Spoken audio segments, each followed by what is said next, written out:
Okay, got my shelter set up, which is just a quick and easy plow point.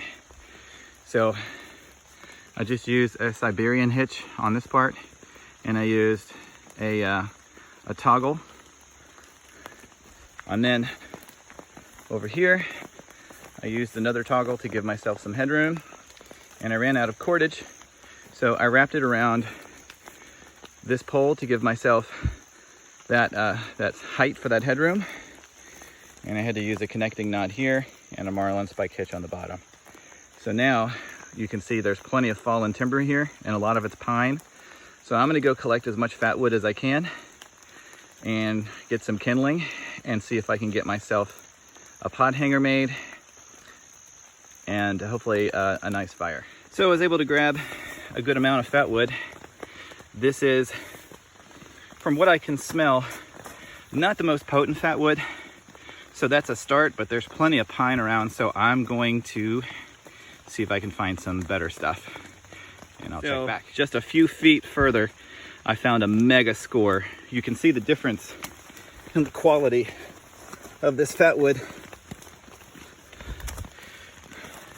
This does have some sap in it. You can especially see it right there. But this, look at those beautiful, beautiful colors. So I'm gonna baton this and get some shavings, and then see if I can get some good kindling and get a fire going. Right, so here I've processed all of my fat wood. Really, really good stuff. You can smell how much resin is in there. And I'm gonna set up a brace off the ground since everything's wet, and get some kindling and some fuel, and hopefully we get cooking.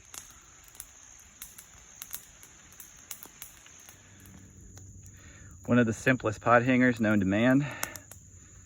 Y-stick, branch, stick it underneath the log, move your Y-stick up and down.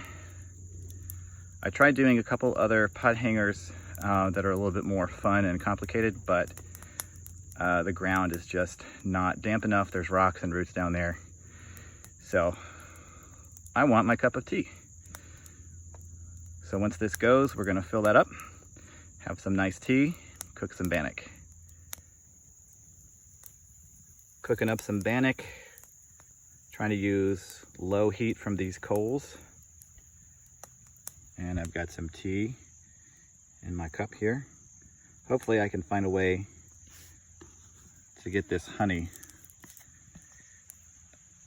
and that tea, give it a little flavor. It's all kind of bottled up right now, so I'm gonna put it close to the outside of the fire and hope that I don't melt it. See if that'll work. It's starting to rain again. I had to get a little creative because I didn't bring a tea infuser, so I just put the leaves in there, and then I just had to pour everything out. Should be good though. Starting to rain again. I might stoke up the fire here in a minute. And once this bannock is done, I am going to smear it with some apple butter. Good stuff. So it's starting to rain, and I'm really glad that I used plow point shelter today. Just got so much room in here. So I'm just laying on my ground tarp. Don't have anything particularly, didn't bring a pillow or a pad or anything, just kind of laying down. And just, this smoke is keeping all of the bugs away. And I'm going to lather up some apple butter on my bannock, finish up my green mint tea.